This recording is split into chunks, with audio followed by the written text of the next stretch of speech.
I'm going to share a conversation with one of the agents that I'm coaching right now. And I've been coaching him since he's been a brand new real estate agent. From the day he left the car sales business and got into real estate sales, he and I have been working together. Now, why is that significant? Because he has been on the podcast twice. And all of you have been asking, hey, bring your students back on the podcast so we can see their progression. So you're going to see how he went from creating a six-figure income. Then last year he got to 375,000 in income to this year where he's pacing for $650,000 in income, let alone we're even in a market rather that is very difficult. And not only that, but he's in one of the most difficult markets in the country. And we're going to break down his exact business model, what lead source he's working that no other agents in the country are working right now, where he's finding the most success when it comes to getting new listings. So we're going to break all of that down. So before we dive into that conversation, if you're watching this video and you're not yet earning six figures as a listing agent, I just launched a brand new listing agent training. It's 100% free. It's going to be the exact same thing that I taught this agent when we first started working together, that will outline step by step everything you need to do to generate a six-figure income as a listing agent. There's a link to that in the description. You can grab that right now. So let's jump into this conversation. In a tough market, you sell real estate in New York, and in a down housing market, and it's difficult. And so I want to have you on because you're in one of the most difficult real estate markets in a difficult housing market. Yet you're one of the agents I talk about all the time that you're picking up market share. You're growing your business. So tell us how you're doing it. Let's start with lead generation. Where's the business come from? What type of lead sources are you working? Yep. So expireds for sale by owners. That's natural. Then that's my first hour of the day. Well, half an hour actually. Fresh expireds, fresh for sale by owners. I'm in the market where I do not get 100 expireds a day, right? My expireds maybe two, three a day. On the first, so today is June 10th. On June 1st, I had five. Wow. So, right. On January 1st, I had 35, and that was like, whoa, it took me all day to get through them. Yeah. For sale by owners, same. It's like one every other day, right? So it's not a high volume market at all. And then I hammer and have found a lot of success in old expireds. Because what happens in my market is a lot of people start calling at like 7 a.m. And I just on a human being perspective, I refuse to do that. Yep. Right. So I call at 8 a.m. sharp. And oftentimes they're already frustrated and whatever, it's fine. So what I do is I just let them kind of sizzle for a little bit, let them rest, and then I pick them up on an old expired call. And usually my old expireds, I usually have about 350 contacts in there that I call every single day from 8:30 to 9:30. And then past 9:30, it's downsizers. That's my absolute favorite. It took me a long time to build a pipeline of downsizers, but I like it for a few different reasons. But the downsizers are like, at this point, are my bread and butter. Yeah. And that pipeline has finally matured because the Yeah, last it time took 2 years. yeah, that's really why I wanted to have you on, Alex, is to tell that story because it's one thing for guys like you and I to coach an agent to say, hey, build this pipeline and you just got to have blind faith and it's going to work. And a lot of people are doing it and they have blind faith, but you are living it. So can you talk about the last 2 years and building that pipeline? And there must have been lots of moments where you said to yourself, man, I don't know about this building. Brandon talks about this top of funnel, the building this pipeline maturity. I don't know about all this, but for you, what has actually occurred this year? Yeah, so this year I would say half of my business is downsizers. And the beautiful thing about downsizers is that there is, and I'll be completely honest, I do not take full advantage of, like, I just don't have structure yet. I will probably get to it at some point. I don't have structure yet where I'm able to fully take advantage and maximize just my profit off of the lead of that lead pillar, because like most of my downsizers, they are moving out of state. They're going to Florida, to the Carolinas, some move to Texas, Tennessee, et cetera, right? And so very, very rarely is it that I actually refer an agent in those markets, right? Very rarely. And I recognize that that's a huge missed opportunity for me and my bottom line. It's just never been a priority, right? And then in terms of just like getting back to what you were saying, you know, yeah, it took a long time, but I really liked downsizers from the beginning because A, the competition is very low. And for me to stand out, am very rarely competing with other top agents. I'm competing with cousin Johnny's, oh yeah, we know cousin Johnny, sold two houses, we were thinking about giving him a shot. And then I come in as a second opinion and I end up taking the listing, right? Sure. Because cousin Johnny comes in jeans that are ripped, and a t-shirt that he wore to the gym this morning, whereas I come in, I'm in a suit, I'm with a tie, I'm freshly groomed, like, and then I put on a show for my clients, right? Like I go through the listing presentation, the whole thing. So it's a very easy lead pillar, but they have a very long conversion timeline, right? So mine is Yep. finally maturing after 2 years, because what I do, and this was a huge aha moment for me 2 years ago, or maybe a little longer, is that I go on a lot of discovery appointments. So, instead of just like putting them in my database and then, follow up, follow up, follow up, follow up, I first ask them if they would be open to meeting with me or they wouldn't be opposed to meeting with me, right? And if they say, they are not opposed, great. I go on the appointment, even if they're not looking to sell for a year or maybe even 2 years sometimes, right? Depending on what their motivation is. And then I nurture them. I send them things in the mail, and they get my weekly email, and I already have that built-in trust with them. And so by the time, it rolls around that they're actually planning, that they actually want to list their house, I'm the obvious choice. Makes total sense. I mean, it makes lead follow up for you and for them much more real when you've actually met them in person, you've seen their home, maybe you broke some bread together, maybe you guys had a whatever. When you follow up, the business has already been won because you've already had the meeting. So that makes a ton of sense. When we look at your prospecting or we look at how much business you're doing, what percentage is now coming from downsizers or what we would say top of funnel business versus bottom of funnel business because you're in the process of transitioning from just purely expireds for sell by owners. Now it's taken 2 years, but what type of percentages are we looking at? Like first on the prospecting side, how many contacts do you do per day right now? So my goal is typically 30 to 40, right? That's And my daily goal.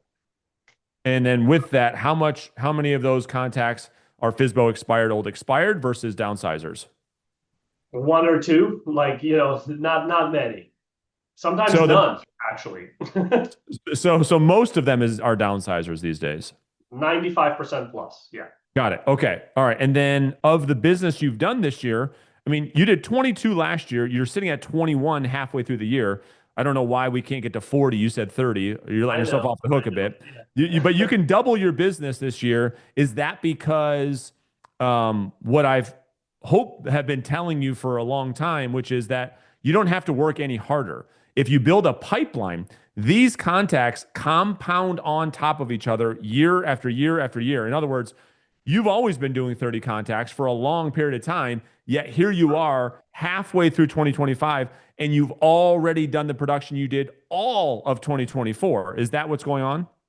Yeah, yeah. Basically, it's like it's the compounding effect. You're 100% right. And so what I do now, what I'm a big fan of, when I go on these discovery appointments, I do not leave the appointment without asking one key question, and that is, Mr. and Mrs. Seller, listen, I really had tremendous fun with you today. I hope that I answered all of your questions.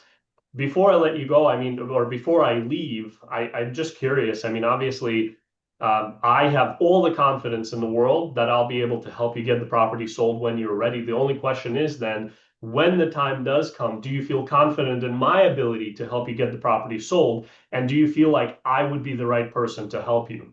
And if the answer is yes, those people go into my on deck section of my, I keep track of all my deals in Trello. I have, the next year on deck deals, they go in there, and then I just love them, and, and continue reaching out to them and continue making sure that I immediately sign them up for neighborhood updates so that if anything comes up, I am the first one that reaches out to them and says, hey, Susie, two houses down just listed her house. This would be a great comp for us when the property when you put your property on the market. It's great. And we're going to break down lead follow up even more in just a second. But man, that is incredible. Um, and we have so much to break down, right? So I know a lot of you guys in the live audience right now have questions. I'm going to get to them all, I promise. Um, in your mind, like since you've been in the since you came out of the car business into this business, and you and I have been working together now for how long? Uh, it's 2020 Yeah, ish, 5 years, 2021, call it. something like that. Yeah. So how does it feel going from working purely FISBO expired to now this database pipeline business model? Can you just speak to that both from the intellectual business owner and emotionally, like the difference? And is it worth it? It's 100% worth it, at least in my opinion, right? Sometimes, listen, there's good and bad in everything, right? That's right. Sometimes I wish that there were, sometimes I wish I had days where I had 10, 15, 20 expireds to call, right? Because I also go through days where I call and make 30, 40 contacts and do not generate a single lead. And then there are other days where I call 30, 40 contacts and I generate 5 leads, right? But at the end of the day, my goal is to bring in at least 3 people into my database per Every day on day, per average. day. Yeah. Per day on average. Yep. Yeah. And so, yeah, I mean, but the thing is, like you were asking the question and you're like, how does it feel? The thing that comes to my mind is easy. It feels easy because for comparison, I'm also still talking to expireds and for sale by owners, and maybe not so much for sale by owners necessarily, but for expireds, there is so much almost like hate, like I just called somebody this morning. Actually, it was for sale by owner, ironically, and she's like, "I am not looking to speak to any realtors. Remove my name off you." That does not happen on a downsizer. And when it does happen occasionally, I just say, "Fine, see ya, bye." Yeah. Yeah. And I have 4,000 other people to call. So like disqualifying that prospect is just easy. It's an easy conversation. If they start yelling, I just hang up. Like I have no interest in speaking with someone who doesn't want my help. I only work with the most qualified people. So um, I have extreme prejudice towards disqualification. Yeah, and we'll talk more about that too. So one of the big questions is this whole idea around the discovery appointment. And I think that maybe you and I talked about this years ago now, maybe 2 years ago, 3 years ago. Can you explain to the audience, and I know it's one of the questions that they have around how are you able to set an appointment with a consumer who is not thinking about selling their house until a year from now, a year and a half from now? What is it that you're offering? What type of value proposition do you offer where they take you up on it? And then what do you do on those appointments typically? Sure. So it's the same as a listing appointment. I go in fully prepared, fully dressed, fully groomed, fully expecting to earn my future client's business only in their heart and in their mind instead of on paper, right? That's literally That's a the great way to only put thing, it. right? And the way I set it up typically is by saying, listen, in my experience, most people like to gather information and sort of, redo their research prior to making any decisions. So if it makes sense, I'm happy to stop by one day this week or next. I can show you the strategy. You can show me your home. And when I'm there, we can discuss what it would look like to work together, the good, the bad, and the ugly, right? And see if we'd be a good fit to work together when the time comes for you to actually put your house on the market. And then I ask them if they're opposed to doing that. And if they tell me yes, fantastic. I set a time, just like you would a listing appointment. I go and meet with them, fully prepared. I go through the whole listing presentation with them, except at the end, when I'm asking for their business, I position it towards the future, right? I know you're not doing anything right now, but when the time does come, do you feel like do you have enough confidence in me as somebody that would be able to represent you and help you get the property sold? It's phenomenal. And so you're using the third party story technique to say, listen, a lot of people that I work with, tell me that they want to get together sooner rather than later because as they're planning, they want to know they have questions like, what's their home worth? What's the market doing? How long is it going to take? How much do you think I would net? What are the cost of selling, et cetera, et cetera? They have So a listen, million they have a questions. million questions. So if you want, I'd be happy to do the same thing for you, Mrs. Rogers. And then you leave it up to her and she says, yeah. And in the mind of the prospect, when you're using third party validation, in their mind, they say, yeah, that actually does. I wasn't thinking about doing that, Alex. But now that you bring that up, actually, that does kind of make, you know what? There would be value in meeting with you now. Yes, yes, Yeah. come on over. So that makes a ton of sense. Okay. Now, And the other thing, can I just please, one last thing? please. And this is super like, I mean, it's not super unimportant, but this is something that also comes up often is when I meet with them, they ask for my opinion. Alex, what repairs do you feel like I should do? And so I am in control. I tell them what sells, not some other realtor that I'm competing against on an expired call, right? And so that also kind of helps make my job easier when the property does come on the market because I advise them, you know, whether the house should be repainted, that the house should be prepped, how. I give them my vendor lists, right? And I tell them, reach out to these people. They'll do a great job of, making sure that your house is in tip-top shape before it goes on the market. So when it finally does hit the market, it just helps me tremendously to sell. It makes my job just much easier to honestly to sell it. Super smart. So let's pivot to lead follow up for a second. How many people, and I don't know if you know this or not, are in your on deck system? So you talked about all these people you meet with at a discovery appointment. They go into your on deck system, which is like your hottest leads. These are, and I can tell you from personal experience for people in the audience, having a people in that pipeline is like the best feeling ever, especially in a world of real estate where we live in the unknown and not knowing where your next deal is going to come from, et cetera, et cetera. Like you can almost feel your future income building. How many people are on that list for you out of curiosity? So for this year, still I have six that are still on that list because my market is extremely seasonal, right? Sure. Nobody once September comes and goes, like things just drop like a rock, right? Yeah. So I might be able to pick up a few more deals, but I'm basically living off of spring and summer, and so I still have And then I you're building for that following year again. Correct. Yep, exactly. So starting in September, I'm going to start. I'm already getting. I already have four people that are on deck for the next year because they already said, you know what, we're not going to be able to get it ready fast enough, or life happens. Stuff sometimes comes up. And so, yeah, so I still have six for this year, and this obviously is not accounting for the business that I'm going to pick up, like the FISBO that I just signed yesterday, or expireds that I'm going to pick up, or referrals that might come my way and stuff. So yeah, so still six in the hopper. Cool. So what do you do for lead follow up? Can you break down what it is that you do with people that are in the pipeline? Because I don't have a lot of expireds and for sale by owners, majority of my calls are monthly, right? So they don't always have to be calls. Sometimes, I call them at minimum quarterly. I want them Sure. to hear my voice 3 times, but I'm a big proponent of video texting.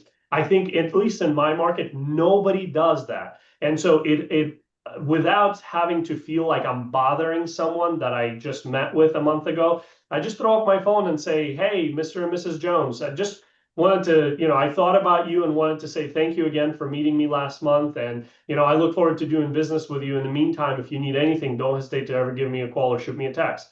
Simple. Sometimes I'll text them. Sometimes I'll give them the neighborhood update. Sometimes, and on top of that, every single Wednesday, like tomorrow, 6 a.m., my weekly email goes out where my weekly email is text as well as a video recording of me talking about what I am describing in the email. So certain people, like I would go to discovery appointments sometimes, and they'll say, "Oh my gosh, I've watched so many of your videos. I feel like I know you." Great. Right? That's I just right. had one the other day, and I'm like, yes. Yeah, that's right. It's You know, working. It's all other people, working. yeah, other people just like to read. And so, you know, so I try to capture as many people as I possibly can, but most of my calls, follow-up emails, they're mostly monthly. Some are a little bit longer if they have a more extended timeline. Others are a little bit shorter, but those are primarily FISBOs and expireds. Yeah, that's great. And then I know we talked a little bit about the presentation, but I've been thinking a lot about this lately. Is that most agents, when they go through this whole process where they finally start setting and going on listing appointments, all and they do it and they're doing it, a lot of them are losing. They can't win the presentation because they feel like, well, I'm not bringing the right thing, or I'm not saying the right thing, or I don't have the it's none of that, right? Like, can you speak to the confidence that you bring into a presentation, the presence that you bring into the room, how to command respect from the prospect such that you show up as the leader, the quarterback, which is what sellers need. Can you speak to that part of the listing presentation? Yeah, and by the way, I will tell you, I don't use anything outside of what you've taught. Like I have never, used a different coach. You have been sort of my one and only. You are one of the top foundational people of my career, right? Mm, Because without you, I would not have been where I am today. There's no question about it. That being said, everything you've taught me, I implemented, right? That's the key. And I think that that's the part that separates the winners from the losers, the ones that succeed versus the ones that fall out. I can watch a million of your videos. If I implement nothing or take away nothing from it, or I'm so stubborn that I'm like, no, I'm gonna do it this way. You actually have to have an open mind. That's the number one thing that I took from your coaching is that you have to be coachable, right? And I am very much that. And by the way, for those of you that are listening, I'm not a very smart person. Like I am terrible at thinking on my feet. Like I am just bad. I'm bad at math. I was a bad student, right? But what I do have is the confidence to say to somebody, I have 100% conviction and confidence that I'll be able to help you sell the home better than anybody else because nobody will fucking outwork me. Sorry, I don't know if I'm supposed that's to. great. No, no, it's fine. I mean, I could feel your passion and conviction, which, oh, by the way, is the point. This is what the consumer is purchasing because it's not what you say. It's what, Alex, how you, Say again, sorry. it's not what you say at a listing appointment. It's how we make them. Feel. That's right. It's how we make them feel. It's an emotion. People make decisions based on an emotion, not logic. So it doesn't matter what you say or what script or this, that, the other. It's about how we make them feel. So to your other point, real quick, to your other point, here's the thing. You don't even have to be the best agent. You don't even need to know the most. You don't have to do the most marketing. You don't have to do any of that. It's all about the transference of confidence based on a perception that you are better, but you don't in fact have to be better to win business. Can I just tell you a little secret just between us boys here? Please. I don't do marketing. Right. I don't do marketing. I don't advertise properties on Facebook. I don't do Google PPC or whatever the hell it is. I price them right because I have a client who has motivation and I put it on the MLS and I'm responsive. That's it. That's the trick, right? Yeah. And if I'm not responsive, my assistant is responsive, right? Yeah. Somebody's reaching out to them, keeping them updated. And every single time I come to a closing table, they think I'm a fucking hero. Yeah. Well, and to give you credit where credit's due, it's your ability to communicate all of that that makes the whole thing work. It's your ability to price properties correctly where most agents can't. It's your ability to communicate that where most agents can't. It's your ability to shoot sellers straight where most agents can't. So you deserve a lot of credit for the art and science that you bring to your skill that you've worked very, very hard to develop, to be fair. And the other thing, like you said, they're losing out on appointments. I was actually Yeah. thinking about this and I figured this would probably come up. The thing that I think helps me have the conviction is the fact that I am completely and utterly detached from the outcome. Like if I go into a listing appointment and they choose to do business with me, great. I'm here for that. I'm there for an opportunity to earn their business. If they tell me that I suck and I am not the right agent for them, that's okay too. No worries. I got 3 other appointments that I have to go on this week, right? So if I am not the right person, that's completely fine. And that's actually how I start every single one of my appointments. So for me, I think just like your coaching, of course, there's been a million different little tweaks and things, but I think it really comes down to 3 things. The biggest aha moments. Ask for an appointment every single time because you never know.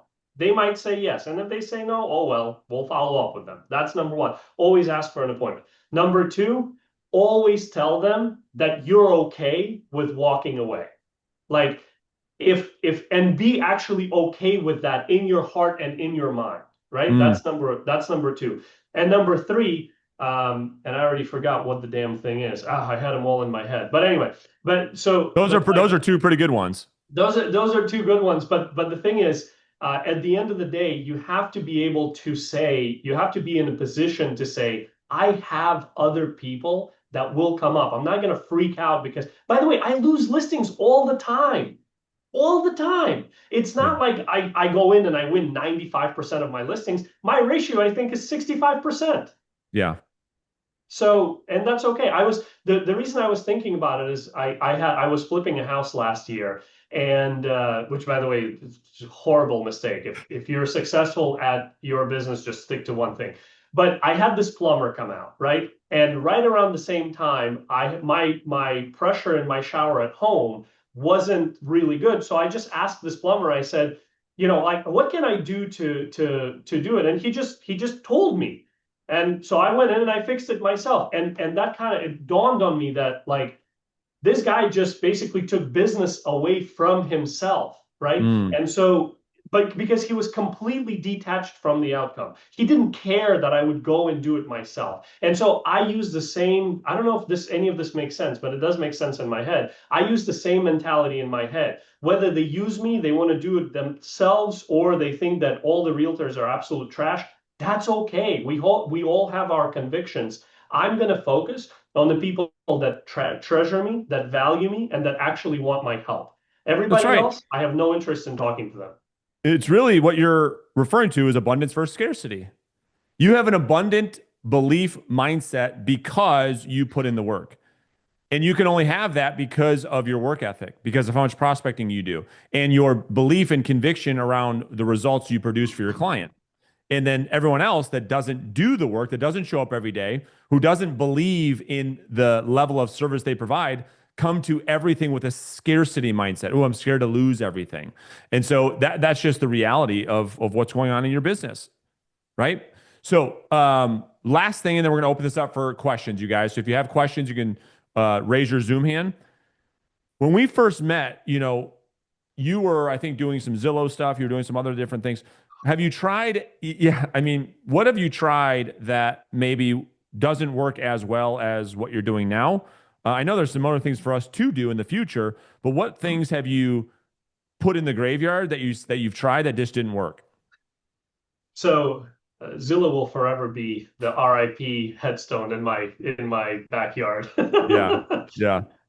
Yeah, so I did. When I met with you, it's so funny. I'll tell a quick funny story. I did work with Zillow, and at the end of the day, ended up getting basically the same amount of in commission net back to me that I put into Zillow within that span of 1 year. So it was all, and so the following year after I canceled Zillow, the guy calls me and he's like, so, but walk me through what you did. So I told him, I said, I invested however many dollars at the time it was. And I basically, after all the splits and everything, I got the same thing back. And he goes, that's pretty good ROI, isn't it? And I'm like, are you on drugs? Yeah. You basically want me to break even? No, Yeah, that's it's not good crazy. No, ROI. that's no return. Yeah. So that immediately told me that like this guy didn't care about me. This guy cared Mm. about, putting more money into Zillow's pocket. So I forever said goodbye to that. But you know, what since I found prospecting, I've tried to kind of be like, oh, you know, maybe I should try social media. So in other words, I found something that works, and then I tried to get away from it, right? Hmm. Because let's not It's let's hard. not disagree. It's fucking hard work. Coming in here, I'm the first one in the office every single day. Not a single soul comes in here before me, right? And oftentimes I leave, I'm as the last person out of the office, right? Yep. So I put in a lot of time and care, and you know, my business is like my second child, right? Yep. And it's hard. It's emotionally tall. It just there's a high toll on your emotions, and you know you got bills to pay, you got a family to feed, and you know your income isn't guaranteed, and all of that. But and you know I try to look for other ways to get ISAs. There's that. Eventually, after I sat down, did the numbers, did the math, how long can I wait? I just put it all to rest, and I said, you know what? I'm going to continue with I'm not going to rush. I'm going Right. to continue with my progress. I'm going to continue my growth. And when I legitimately get to a point where I actually need to outsource or add on to my prospecting, then I can do that. But for now, I'm more focused on building out support around me, such as having an assistant, those kinds of things that we've talked about before, rather than trying to do any other lead generation method. Smart. It's great. Just maximize, stay close to the revenue as long as you can, stay profitable. And the hard work is worth it. I mean, you're going to do near 500,000 this year. Yeah. Yeah, oh yeah. The GCI that I have, that's my target is about 650,000. I want Yeah. to net 500,000 to myself. Yeah, I mean that's a great living. And so, anybody that is confused that you don't have to work hard and make a lot of money is living in a fantasy land. So yes, it's hard work the same way it's hard work to be a surgeon, to work 20-hour days, et cetera, et cetera. You are going to provide a nice life for your family too. So that's great. All right, so let's open this up, Alex. We got Alex for another 10 minutes or so, which we are very grateful for. I'm going to go to Shanna